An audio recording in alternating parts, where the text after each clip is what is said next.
செல்வத்தை குறைக்கும் விஷயங்கள் என்னென்னு தெரியுமா? சோம்பல் தான் செல்வத்தின் முதல் எதிரி. வீட்டில் அதிகம் சண்டை போடக்கூடாது.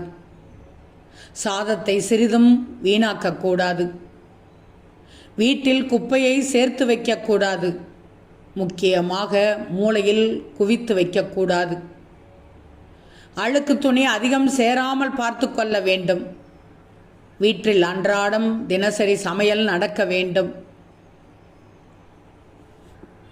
வீட்டில் வறுமை வர காரணம் என்ன தெரியுமா? அழுக்கு துணிகளை உடுத்துவது, ஒட்டடைகள் அதிகம் சேர வைப்பது, வெள்ளிக்கிழமை பழைய சாதத்தை சாயங்காலம் நேரம் வெளியில் கொட்டுவது, அரிசி பருப்பு உப்பு இவைகளை சுத்தமாக காலி செய்வது கூடவே கூடாது. வாழும் வாழ்க்கையில் வாழும் வீட்டில் அரிசி நிரம்பி இருக்க வேண்டும், பருப்பு நிரம்பி இருக்க வேண்டும், உப்பும் நிரம்பியிருக்க வேண்டும்.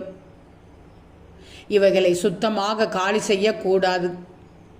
அழுக்கு துணிகளை வீட்டில் சேர்க்கக்கூடாது. சாப்பிட்ட பாத்திரத்தை காய விடக்கூடாது. சூரியன் மறைந்த பிறகு நகம் வெட்டக்கூடாது. பெண்களுக்கு உடல்நிலை சரியில்லாத நேரம் தவிர மற்ற நேரங்களில் ஆண்கள் விளக்கேற்றக்கூடாது. தண்ணீரை அதிகமாக வீணாக்குவதும் தவறுதான். பெரியவர்கள் பேச்சை கேளாமல் இருக்கக்கூடாது. வெள்ளிக்கிழமைகளில் செல்வத்தை வீண் செய்யவே கூடாது.